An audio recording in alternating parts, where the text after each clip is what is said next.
본 콘텐츠는 부천문화재단 시민미디어 활동 지원 사업을 통해 제작되었습니다.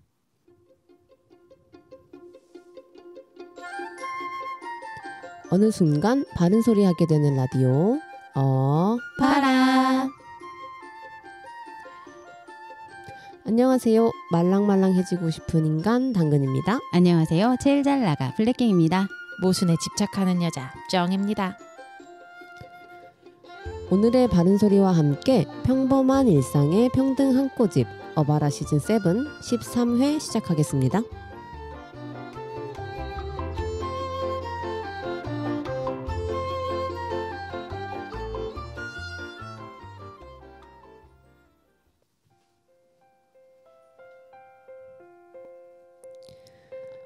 모든 경계에는 꽃이 핀다. 한민복. 모든 경계에는 꽃이 핀다. 달빛과 그림자의 경계로 서서 담장을 보았다. 집과 안의 경계인 담장에 화분이 있고 꽃의 전쟁과 내생 사이에 국화가 피었다. 저 꽃은 왜 흙의 공중섬에 피어 있을까? 해안가 철책에 초병의 귀로 매달린 돌처럼 도둑의 침입을 경보하기 위한 장치인가? 내 것과 내 것의 아님의 경계를 나눈 자가 행인들에게 시위하는 관곡한 깃발인가? 집의 안과 밖이 꽃의 향기를 흠양하려 건배하는 순간인가? 눈물이 메말라 달빛과 그림자의 경계로 서지 못하는 날, 꽃 철책이 시들고 나와 세계의 모든 경계가 무너지리라. 경계라는 건 꼭 필요하기도 갈등을 만들기도 하는 것이지만 사실 많은 아름다운 것들을 만들어내는 곳이 아닐까요? 경계가 아프고 단절하는 곳이 아닌 서로 마주보고 함께하는 게 행복하는 것으로 만들 수 있지 않을까요? 어바라는 서로 다름을 인정하고 화합해 나가는 따뜻한 세상을 꿈꿉니다.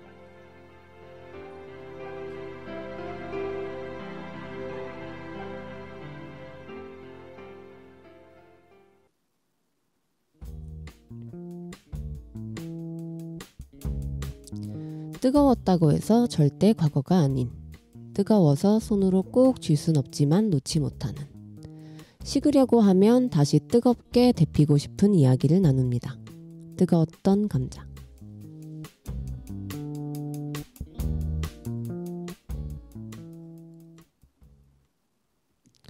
네, 오늘 바른 소리는 제가 제일 좋아하는 시로 시작해 봤습니다. 네, 경계.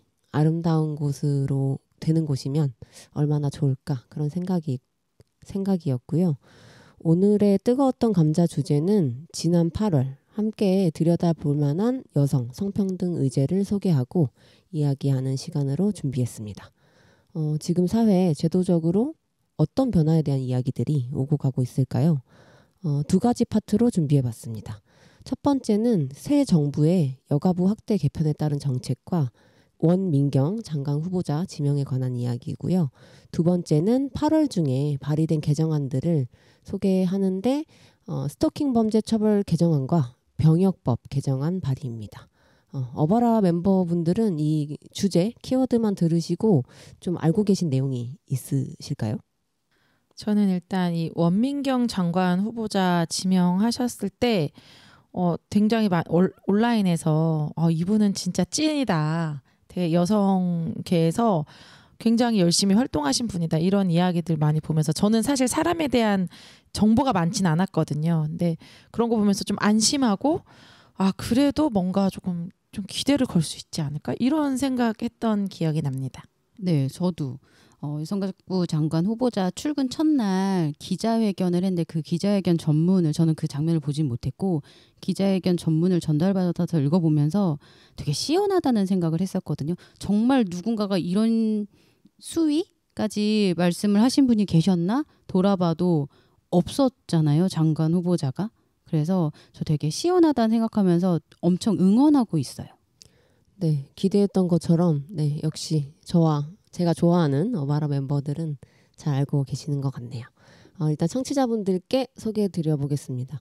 일단 첫 번째 주제는 그 여가부 확대 개편에 따른 정책 과제들 과 아까 지금 얘기했던 새로운 장관 지명에 대한 이야기입니다. 일단 최근 이재명 정부가 국정운영 5개년 계획안을 발표했는데요. 여기에서 여성 정책들이 어떤 게 있을까 궁금해서 전문에서 좀 찾아서 좀 읽어보았어요. 일단 큰 카테고리는 내 삶에 기회를 여는 성평등이라는 전략으로 발표한 세부 내용을 좀 가지고 왔습니다. 네, 제가 좀 소개드리고 싶었던 거는 6가지 정도였는데 일단은 여성가족부의 이름이 성평등가족부로 바뀝니다. 지난번에도 저희가 좀 잠깐 다뤘었고요. 네. 두 번째는 일단 성평등한 일터 조성으로 고용평등 임금 공시제를 도입하겠다라는 내용. 그리고 세 번째로는 그 세일센터라는 여성 경제 활동을 지원 강화하기 위한 좀 정책이었는데 이 안에는 그 경력 단절 여성을 국민 공감 용어로 정비하겠다. 그래서 좀 더 좀 괜찮은 단어로 바꾸겠다는 좀 계획이고요. 네 번째는 그 지난번에 저희 어바라 바른소리에서도 다뤘었는데 그 임신 중지와 관련한 법 제도 개선, 그 임신 중지 약물 도입, 그리고 산부인과 명칭을 여성의학과로 좀 바꾼다고 합니다. 그리고 그 자궁경부암 그 예방 접종도 그 남성 청소년까지 확대하는 걸로 얘기를 하고 있다고 해요. 네, 그동안 여성 청소년들에게까지만 됐었는데 네, 그렇습니다. 다행입니다. 네. 그리고 마지막으로 그 위안부 피해자 존엄에 대한 회복적인 그런 정책들도 좀 다루고 있어서 좀 이런 부분들이 실제로 되면 좋겠다라는 인상이었거든요. 저도 좀 반가웠던 이야기들이 많았던 것 같아요. 저희가 우리 1화였나요? 2화 때 말할 때는 후보일 때, 대선 후보일 때는 조금 아쉽다. 이런 평가가 많았거든요. 그때의 정책들에서는. 진짜 없었죠. 네, 없었지만 실제 정부가 이제 정권이 시작이 되고 난 다음에 좀 더 여성계의 목소리가 많이 들어갔다. 네. 이것도 어느 정도 견인해낸 게 아닐까 이런 좀 생각이 들어가지고 좀 흐뭇하게 봤어요. 기분도 좀 좋았고요. 전 그때 그런 얘기 나눴었어요. 지금 물론 그들이 내놓은 정책에는 없는데 대통령이 되셨으니 다른 후보들이 내놓은 여성 관련 정책들을 꼭 참고해서 이게 여성들의 바람이다, 여성들이 원하는 것이다라는 걸 알았으면 좋겠다라는 말을 했었는데 그런 목소리를 정말 반영하고 듣고 있는 정부인 것 같아서 조금 위안이 돼요. 그때 그런 정책이 없었던 게 사실은 조금 화가 나기도 했었는데 지금은 좀 위안이 되기도 해요. 그 여성 경제활동 지원 강화 부분에서는 국민 공감 용어로 정비 추진한다는 내용도 있는데 그게 경력 단절 여성이라는 단어거든요. 저희가 꾸준히 얘기해왔잖아요. 경력 단절 여성이 아니라 경력 보유 여성, 그리고 그전에는 경력 중단 여성 뭐 이런 것들을 얘기했었는데 정말로 국민이 공감할 수 있는 용어로 제대로 정비됐으면 좋겠다는 생각이 들어요. 네, 이어서 이제 아까도 소개해드린 그 여가부 장관 이제 후보자도 지명됐고 이제 인사청문회를 준비하고 있다고 하는데 이분에 대해서도 이제 저도 기사를 통해서 알게 된 거는 여성인권 법률 전문가로 꼽히는 분이라고 하고 기존 여성계에서는 아까 정이 얘기해 준 것처럼 되게 적임자다라고 지지하고 환영하는 분위기라고 합니다. 그 평가의 이유로는 연대한 경험들도 좀 찾아볼 수 있었는데 일단 여성의 전화에서 가정폭력 피해 여성들을 위해서 법률 상담을 좀 해오셨다고 하고 그걸로 좀 계기로 여성인권 문제에 연대하기 시작하셨다고 합니다. 그리고 2005년에 그 서울 성북구 하월곡 미아리 텍사스 화재 참사 당시에 그 성매매 업소에 감금됐다가 사망한 그 성매매 여성들의 손해배상 소송도 좀 대리하셨다고 하고 그리고 이제 최근에 텔레그램 성착취 피해자 변호인단으로도 활동하셔서 그 좀 정말 연대에 필요한 곳곳 정말 더 아프고 힘든 분들과 한 경험들이 좀 있으신가 봐요. 그래서 저도 좀 처음엔 어떤 사람일까라고 좀 전 후보자가 어쨌든 이렇게 됐었으니까 그렇죠. 그래서 되게 좀 기대까지는 아니더라도 좀 잘 누굴까 이렇게 보고 있었는데 좀 이런 경험이 있었던 거는 되게 좀 좋은 지점인 것 같습니다. 네, 처음에 그 출근 첫날 말씀하셨던 내용 중에 저희가 방송에서 다뤘던 내용들이 진짜 많이 얘기하셨더라고요. 강간죄나 뭐 생활 동반자법 관련해서도 얘기하시고, 그리고 디지털 성범죄 당연히 말씀하셨고, 장관이 되어서 기대될 만큼 낙태금지법이나 포괄적 차별금지법 이런 얘기를 다 해주셔가지고 그 구체적으로 좀 들여다볼 필요도 있을 것 같아요.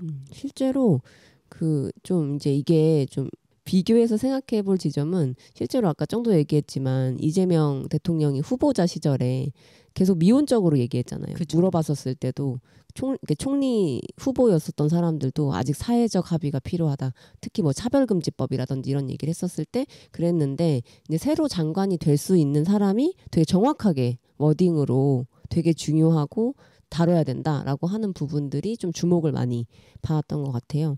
그래서 그 첫 출근길 인터뷰에서 그 차별금지법에 대해서 이렇게 좀 얘기했다는 걸 소개해드리고 싶은데, 포괄적 차별금지법 제정은 우리 사회 모든 구성원이 불합리한 처벌에 효과적으로 대응하고 사회적 약자의 인권을 보호할 구제 수단이 마련될 수 있다는 점에서 그 필요성과 의미가 매우 크다라고 강조를 했고, 우리 사회에서 다른 사람을 차별하는 가운데 본인의 행복감이 증진된다고 생각하는 사람은 없을 거다. 차별금지법에 대한 오해가 있을 수 있지만 국민의 기본권 보장이라는 헌법적 가치 차원에서 다시 한번 논의하면 좋겠다. 이렇게 저는 여기서 정말 실천했으면 좋겠나 봐요. 그래서 실천 의지가 느껴졌다고 생각했거든요. 실천이 정말 되면 좋겠다. 저도 되게 실천 의지가 많이 느껴지고, 현장에 계속 계셨던 분이잖아요. 이분이 경력을 네. 보았을 때. 그래서 더 안심이 좀 되는 느낌이 들었어요.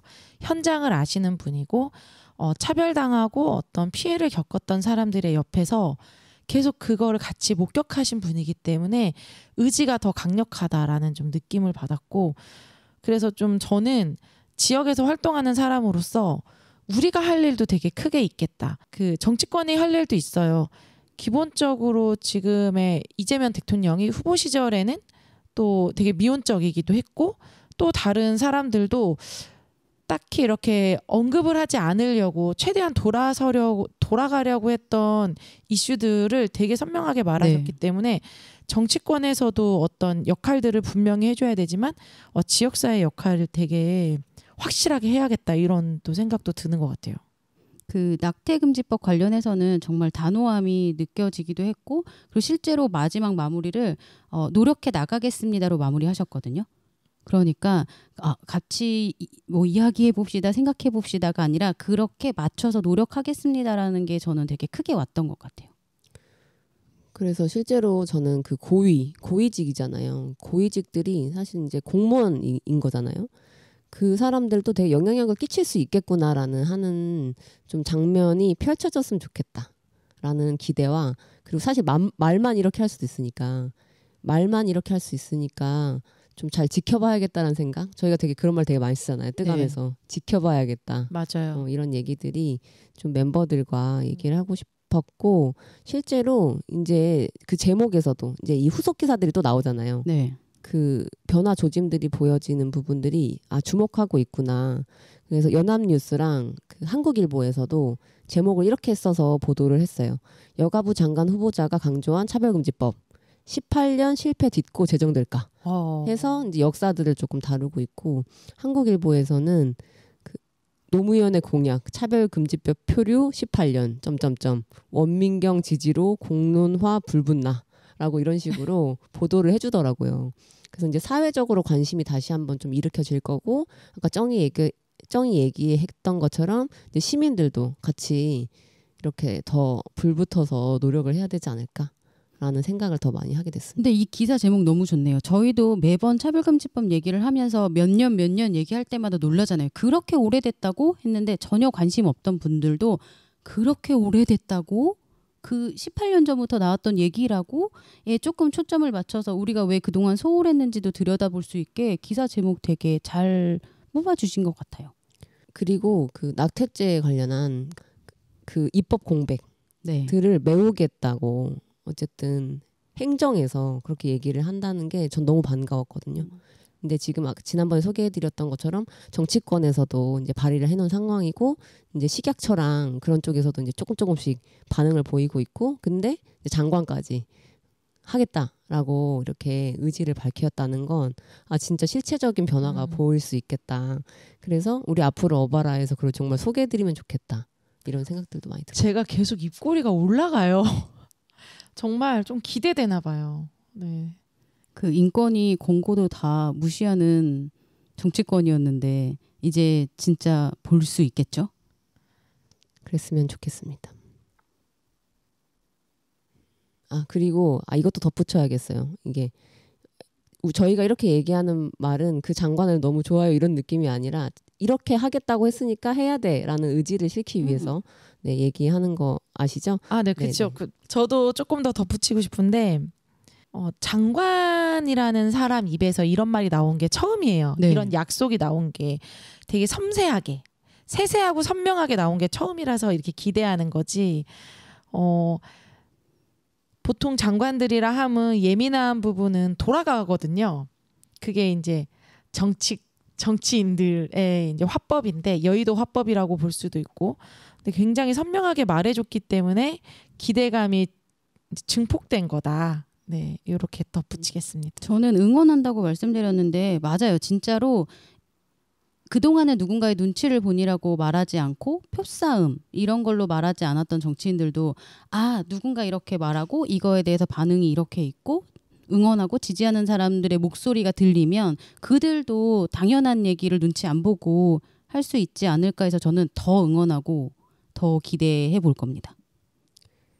그리고 한 가지가 더 남아 있습니다. 뭐냐면 이제 이 관점은 이제 앞으로 변화가 될 수 있겠다. 이렇게 장관이 이렇게 바뀌어서 이렇게 변화될 수 있겠다라고 하는 지점은 이 부분은 성매매 비범죄하거든요. 사실 이거는 장관 후보자가 직접 얘기한 건 아닌데 이분이 경험이 저 성매매 쪽에서도 성매매 여성분들을 좀 연대한 경험도 있다고 말씀드렸잖아요.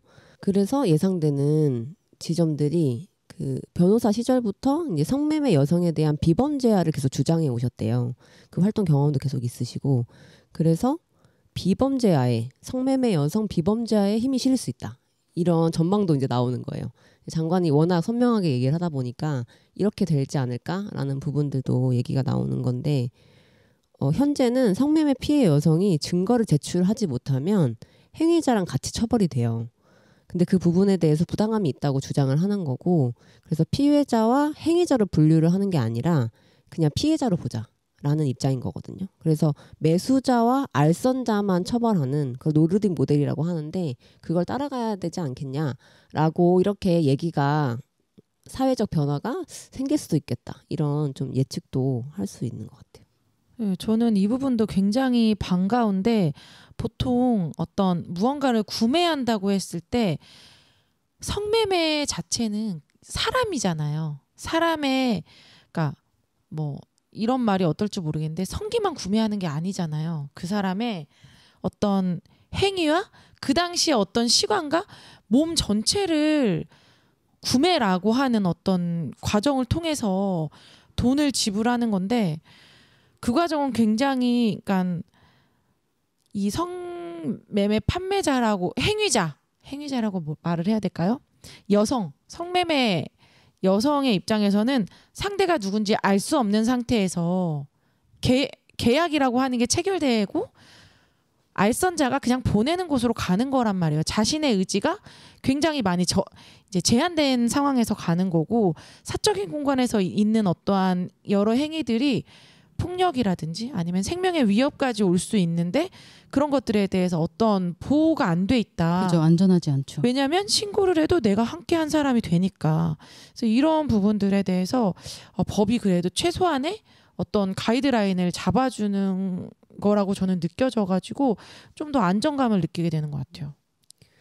그 성매매 여성을 어디까지 피해자로 볼 수 있냐라는 그런 사회적 논의가 될 것 같아요. 될 거고 근데 하지만 이제 당근은 어쨌든 그런 부분들을 확실히 피해로 봐야 된다. 그걸 개인의 선택으로만 원인과 결과를 성매매 여성 개인에게만 둬선 안 된다라고 저는 좀 생각하거든요. 그래서 이런 부분들도 조금 실제로 변화에 나갈지는 모르겠지만 네, 좀 예상이 될 수 있을 것 같습니다. 이어서 두 번째 주제로 가보겠습니다. 두 번째 주제는 8월에 발의된 여성 관련 그 개정안들에 대해서 간단히 소개해드려 볼까 합니다. 첫 번째는 스토킹 범죄 처벌법 개정안인데요. 요거는 저희 여바라에서도 되게 자주 다뤘었는데 이번에 국민의힘 이인선 의원이 대표 발의한 법안입니다. 스토킹 신고 후 재범 시 1년 이상 징역형을 할 수 있도록 하는 개정안인데요. 지금 현행법은 스토킹 행위를 지속적, 반복적일 경우에 범죄를 규정을 하고 있는데 이게 되게 판단이 모호하다는 거예요. 지속적, 반복적인 경우에 대해서. 그래서 수사, 기소, 재판 단계마다 해석이 달라지는 문제들이 발생하고 있어서 그 지속적, 반복적인 거를 이렇게 증거를 내고 기준을 이렇게 삼는 게 계속 애매모호해서 피해자가 지금 피해를 받고 있다는 상황인 거죠. 그래서 실제로 피해자가 신고하거나 보호를 요청했음에도 불구하고 지속성이나 반복성이 인정되지 않는다라는 이유로 잠정 조치가 기각되는 사례가 이어지고 있어서 여기에 대한 대응이라고 하는데 여기서 잠정 조치는 스토킹 행위 범죄에서 피해자와 가해자를 분리하는 가장 높은 조치거든요. 예전에 설명 한번 드렸었는데 네, 맞아요. 네, 예를 들면 접근 금지나 전자장치를 부착하거나 구치소에 구금하는 수준까지 가능한 조치인데 근데 이게 지속성이나 반복성이 인정되지 않는다는 이유로 기각이 되는 거예요. 근데 저희 계속 접하고 있잖아요. 그런 스토킹 범죄를 통해서 살인까지 가는 그런 부분들이 왜 막지 못했을까라는 것들이 계속 누적되어 오는 그런 부분들이 있었는데 그래서 이 지속성이나 반복성이 인정되는 기준을 더 간단하게 만드는 내용입니다. 그래서 피해자가 스토킹 행위에 대해서 거부 의사를 밝혔음에도 가해자가 이걸 멈추지 않거나 그리고 6개월 이내 재차 행하는 경우에 그 행위의 지속 시간이나 반복 횟수에 상관없이 지속성, 반복성이 인정되도록 명확히 규정하는 내용입니다. 저희가 그 잠정 조치 얘기하면서 되게 막 분노했던 기억이 나요. 그 강한 처벌이라고 하면서 그자의 위치를 알 수 있게끔 하는 거. 그럼 내가 알아서 피해가야 되는 그 행위만으로도 굉장히 분노했었잖아요.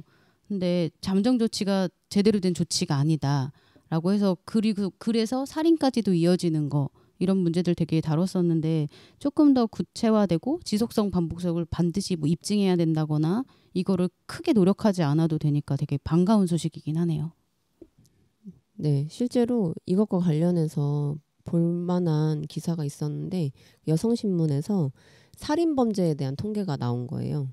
살인범죄 5건 중에 1건이 교제폭력이다. 아, 전체 살인을 네. 말씀하시는 거죠? 네. 너무 비율 높은데요? 재작년 2023년부터 올해 7월까지의 통계로 좀 잡아보니까 친밀한 관계에서 살인이 일어나고 있는 부분이고 와.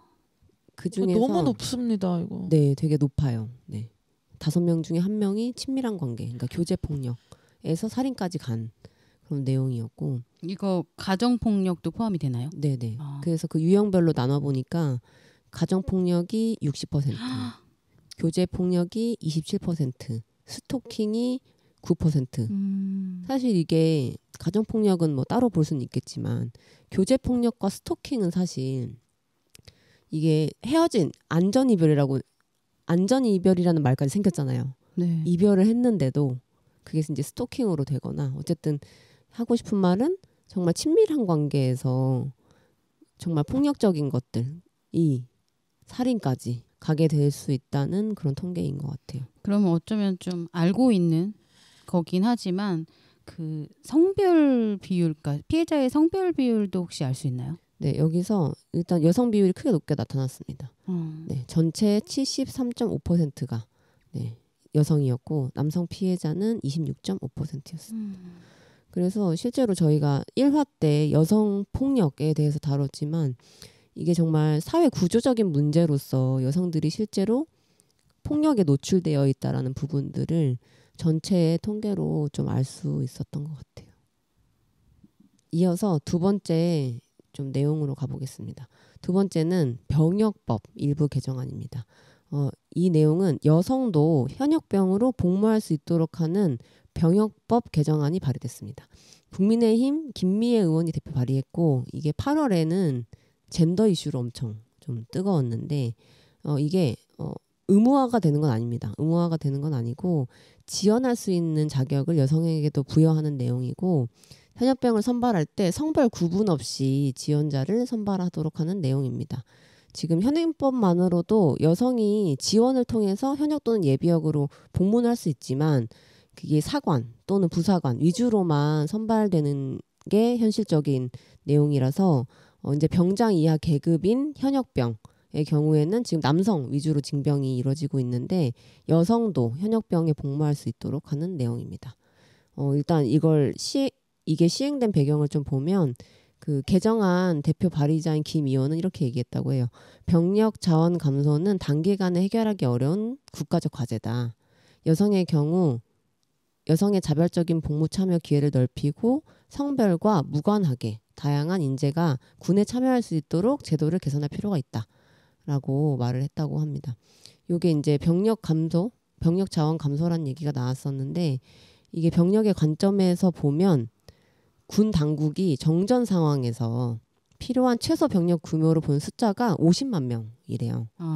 그 매일경제 관련 기사를 통해서 통계를 알 수 있었는데 군의 숫자가 2019년 56만 명에서 11만 명이 감소해서 지난달 기준 45만 명을 기록했다고 해요.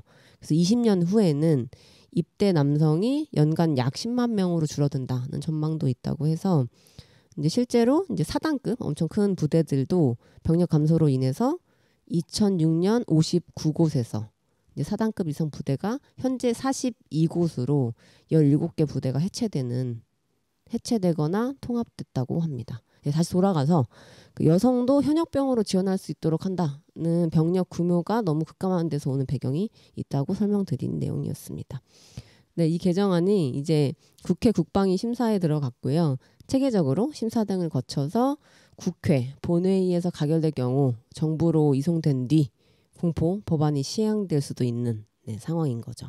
그러니까 저희가 이 관련 이슈를 말할 때마다 그러면 여성이 군복무를 할 수 있는 그 환경이 먼저 조성돼야 된다는 얘기를 하잖아요. 그럼 이걸 법안으로 만들어지면 당연히 환경 개선부터 시작해서 정말 촘촘히 좀 들여다보고 그래서 여성들도 군복무하는데 전혀 어려움이 없도록 여성이라는 이유로 어려움을 겪지 않도록 하는 게 되게 필요해 보이고 저 요즘 이 이슈 들으면서 덴마크의 예를 많이 넣더라고요. 덴마크가 이번에 좀 바뀌었죠. 덴마크 같은 경우에는 어떻게 바뀌었는지 좀 구체적으로 알려주시겠어요? 네, 덴마크는 지난달이면 7월 달에 여성도 징병 대상에 포함하는 제도를 좀 시행해서 좀 글로벌로도 화제가 됐었는데 그 덴마크도 한국처럼 출생률이 되게 낮대요. 근데 출생률보다는 그러니까 인구 감소 때문이라기보다는 그 러시아의 침략 위협에 대한 우려 그리고 그 나토 회원국들의 군사 투자 증가가 이제 배경이라서 조금 한국이랑 다르지 않을까? 뭐 이런 얘기들이 좀 나오고 있습니다. 근데 저는 약간 근본적인 이제 고민이 좀 드는 건 사실 이제 인구가 많이 줄고 있기 때문에 상비 병력을 그 규모를 유지하기 위해서 여성도 군복무할 수 있도록 길이 열린 거잖아요. 전 이거 나쁘지 않다고 생각하거든요. 다만 이 상비 병력을 유지하기 위한 그 이유가 무엇일까? 그거는 전 덴마크하고 좀 다르지 않다고 생각해요. 그러니까 언제나 전쟁을 대비하는 거고 우리는 실제로 이제 국제적으로도 전쟁 중인 나라인 거고 휴전 중인 나라이기 때문에 계속 어떤 위기감을 증폭시키는 부분도 있지만 한편으로는 전쟁을 준비하고 있는 부분도 있는 거죠. 그래서 사실 인구가 전 세계적으로 줄고 있잖아요. 그러면 굳이 군병력을 그렇게 유지할 필요가 있는가 하는 생각은 들어요. 이거와 별개로 여성이 이제 군복무 열린 거와 별개로 그래서 좀 뭐랄까 많이 서로 좀 협력하면서 평화적으로 살아갈 길을 모색하고 그 아까운 청춘들을 기존에 있는 그 남성들의 군병력도 사실은 기간을 줄이고 있는 와중에 좀 그런 방안도 다 함께 모색되면 좋지 않을까 이런 좀 생각이 들었어요. 저는 이 문제가 뜨거웠던 이유는 되게 감정적인 문제라고 생각하거든요. 그게 뭐였냐면 저도 어린 시절에 이제 인터넷이라는 걸 접하면서 댓글로 막 싸우잖아요. 성별끼리. 그랬을 때 난 군대 가지 않냐, 난 출산하지 않냐, 뭐 이런 진짜 감정적인 싸움들로 계속 해왔는데 이게 어쨌든 시대가 변하고 어떤 필요에 의해서 여성들도 이제 생각도 좀 많이 달라진 지점도 있고 난 가고 싶은데 난 갈 수 있는 자격이 없어. 이거 차별 아니야? 라는 좀 시각들도 생기고 좀 많이 변해하고 있구나. 뭐 이런 생각들이 좀 들었고 저도 이제 궁금해서 이제 찬성과 반대 어떤 의견들이 있는지 좀 간단하게 좀 찾아와 봤는데 이제 찬성 쪽부터 말씀드리면 첫 번째는 아까 방금 제가 사례 얘기해드린 성평등적인 관점인데요. 일단 헌법의 기본 의무인데 남성에게만 지우는 부분 그리고 반대로 여성을 배제한다는 관점 요게 좀 나타났고 그리고 각각의 젠더 입장에서 차별, 역차별적인 부분이라고 해서 찬성한다. 그런 의무는 똑같이 주어줘야 되고 갈 수 있는 것도 누굴 배제해서는 안 된다. 이런 좀 성평등적인 관점으로 찬성하는 부분이 있었고 두 번째는 아까도 소개했던 병력 감소. 실제로 이거 우리가 메워야 된다. 그래서 지원 의사가 있는 여성을 배제할 이유가 없다. 여성 청년층에서 아까 말씀드렸던 것처럼 군에 지원하고 싶어도 길이 좁잖아요. 그런 부분들로 찬성하는 의견들이 좀 크게 보였던 것 같고 반대로는 아까 블랙갱이 얘기했던 것처럼 기본 인프라를 갖추지 못한 상태이기 때문에 아직 시기상조다 이런 반대 의견이 있었고 그리고 실제로 이게 실효성이 있을까 여성 지원자가 실제로 얼마나 될 거고 실제로 그 열어놨었을 때 원래 목표됐던 걸 채울 수 있겠냐 그런 내용이거든요. 그리고 세 번째로는 최근 정말 저희도 좀 몇 번 다뤘었지만 군대 내 성범죄 사건들이 너무 많았잖아요. 인권 침해 사건들도 너무 많고 그래서 기존의 군 조직 문화가 바뀌지 않는 이상 이렇게 하는 건 안 된다. 이런 좀 반대 의견도 있었던 것 같습니다. 저는 정말 이게 남성은 근데 지금 병역 의무제고 여성은 신청해서 가는 거잖아요. 그래서 아까 제가 했던 의견과 조금 더 덧대서 얘기해 보자면 병력을 굳이 50만을 유지해야 된다 이렇게 생각하지 말고 정치권에서는 평화와 화해의 길을 모색하되 최소한의 병력은 유지하기 위해서 남성 여성 둘 다 어떤 신청제로 하고 그 국방부에 사실 한 해 쏟아붓는 돈이 굉장히 많은 걸로 알고 있거든요. 하지만 또 비리의 온상이라고들 굉장히 많이 하고 뭐 전투하나 뭐 이런 것들이 제대로 괜찮은 장비로 바꿔지지는 않고 돈이 다 어디론가 새고 있는 그런 이야기들 저도 되게 많이 온라인이나 이런 데서 많이 듣는데 전문가들이 그런 이야기 많이 하시는 거를 좀 종종 들었는데 조금 더 질을 좋게 하고 인프라도 갖추고 안전하고 뭐 정말 직장의 하나처럼 좀 될 수 있도록 질이 좋은 공간으로 만들었으면 좋겠다. 훈련도 좀 더 고급진 장비와 고급지게 하고 좀 그런 생각이 들어요. 네, 저의 개인적인 생각은 그런 제도나 그런 문화나 이런 것들이 조금 잘 돼 있는 상태에서 이렇게 다들 군대에 갈 수 있게 하면 좋지 않을까라는 생각이 드는데 누군가는 나 군대 가고 싶어 하는 사람들이 좀 늘어날 수 있는 환경이면 그죠. 맞아요. 지금의 약간 폭력적인 징병제는 사실 누구도 반기지 않잖아요. 맞아요. 저는 이제 전 여성이지만 같이 남성과 살아가는 어떤 사람으로서는 정말 그 열악하고 어렵고 강제로 가야 되는 그런 상황들이 너무 안타깝거든요. 네. 근데 그건 또 저는 의무가 아니니까 저는 안 갈 수 있는 사람이니까 그런 부분들이 항상 안타까워요. 뭔가 어떻게 해줄 수 있는 게 없으니까 그래서 좀 사실 뭐 이 주제는 여성도 지원할 수 있다, 여성도 갈 수 있다로 좀 얘기하고 있지만 사실은 좀 다 같이 편했으면 좋겠는데 맞아요. 그게 참 이상적인 말로 좀 들려서 안타깝기는 하네요. 네, 오늘 좀 여러 가지를 준비했어요. 여러 가지를 준비해서 깊게 얘기 나눌 수는 없었지만 8월 달에 하도 핫 이슈가 많아서 하나도 놓치고 싶지 않다라는 마음으로 좀 준비해봤고, 이게 앞에서부터 이제 앞으로 어떻게 변화될지에 대한 법률들도 다 개정안이고 안 될 수도 있고 될 수도 있고, 그리고 과제들 아까 처음에 소개드렸던 이재명 정부의 그런 여성 정책적인 과제 계획들도 될지 안 될지 모르는 거잖아요. 그래서 이제 앞으로 이제 뜨감이나 이제 어바라 내에서 다룰 일들이 많이 생길 것 같아요. 워낙 좀 변화를 시도하고자 하는 것들이 포착되는 것들이 많아서 좀 앞으로 좋은 소식으로 좀 기대를 했으면 좋겠다라는 게 저의 소감입니다. 네, 이제 마무리로 이제 정과 블랙갱도 오늘이 어떠셨는지, 좀 인상 깊었던 주제는 뭐였는지 간단하게 소감해 주시면 좋겠습니다. 저는 우리가 조금 그래도 어떤 되게 백래시와 혐오의 한가운데서 어느 그 능선 고지라고 하나요? 그걸 넘고 있지 않나 이런 생각이 드는 방송이었거든요, 오늘은. 그런데 이제 여기서 이거를 넘어갈 건지 아니면 또다시 뒤로 이제 후퇴할 건지는 정치권한테 큰 몫이 달려 있다라는 생각이 들었어요. 이런 정책들이 이제 아무리 장관 한 명이 또는 의원이 한 명이 발의를 했다고 해서 되는 건 아니니까 정치권 안에서의 저항도 굉장히 심각할 것 같아서 그런 게 좀 많이 걱정이 되고요. 정치권은 정치권의 일을 해라. 그러면 지역에서는 우리가 알아서 하겠다. 힘내서 해볼 테니까 정치권이 좀 흔들리지 않고 이 초심을 가지고 쭉 나갔으면 좋겠다. 네, 이런 생각이 들었습니다. 저는 계속 드는 생각이 이런 이슈들, 이런 얘기들을 사실은 우리는 얘기하고 있고 관심을 갖고 찾아보고 있고 하고 있지만 누군가는 더 많은 분들이 더 관심을 갖지 않고 내용을 잘 모르는 경우가 많거든요.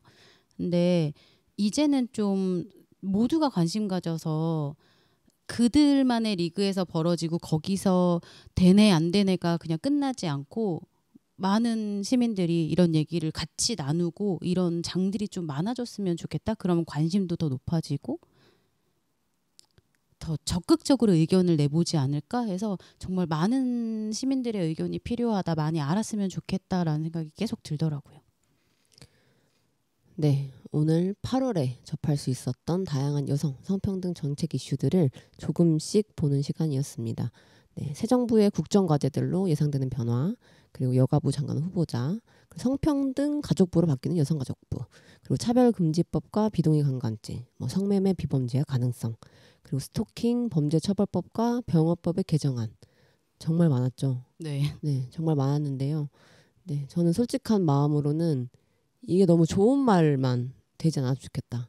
너무 좋은 말만 하니까 정말 좋은 말만 되지 않고 실제로 이게 실천되면 좋겠다라는 마음들이 많이 들었고, 그래서 두근두근 하기도 하고 걱정되기도 하고 정말 여러 가지 감정이 교차했던 오늘 뜨감이었던 것 같습니다.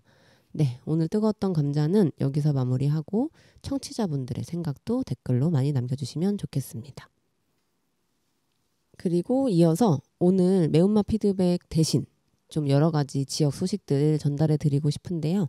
네, 블랙갱과 정이 번갈아서 좋은 정보 드리도록 하겠습니다. 네, 방송이 나가는 바로 내일 모레죠. 내일 모레 부천 지역은 아닌데요. 부천과 아주 인접해 있는 성공회대학교에서 퀴어 퍼레이드가 열립니다. 많은 부스도 운영되고 그리고 매년까지는 아니어도 몇 번 참석을 해보니 너무 즐거운 공연과 이런 것들이 많이 준비되어 있으니까 9월 3일 날 시간 내셔서 시간이 되신다면 오전 11시부터 시작되고 이제 저녁에는 공연도 있으니까 많은 분들이 함께 참여해 주시면 어떨까. 그리고 저는 당연히 갑니다. 그날 현장에서 봬요. 네, 그리고 9월 6일 토요일에는 인천에서도 퀴어 문화 축제가 진행이 됩니다. 지금 정확한 시간과 장소는 저희 녹음하는 날 기준으로는 아직 나오지 않았는데요. 나중에 저희가 카카오톡 채널 통해서도 공지해 드리도록 하겠습니다. 어바라는 여러분의 소감을 기다리고 있는 거 아시죠? 카카오톡 채널에서 어바라를 검색해 주세요. 그럼에도 우린 안녕합니다에서는 게스트 신청을, 아주 근처의 페미니즘에서는 당신은 페미니스트입니까? 에 대한 당신의 생각을, 매운맛 피드백에서는 방송 소감이나 다양한 의견을 받고 있습니다. 여러분의 많은 참여 부탁드립니다. 그럼 오늘도 평범한 일상의 평등 한 꼬집 더하시고 모두 평등한 하루 보내세요. 안녕. 안녕. 안녕.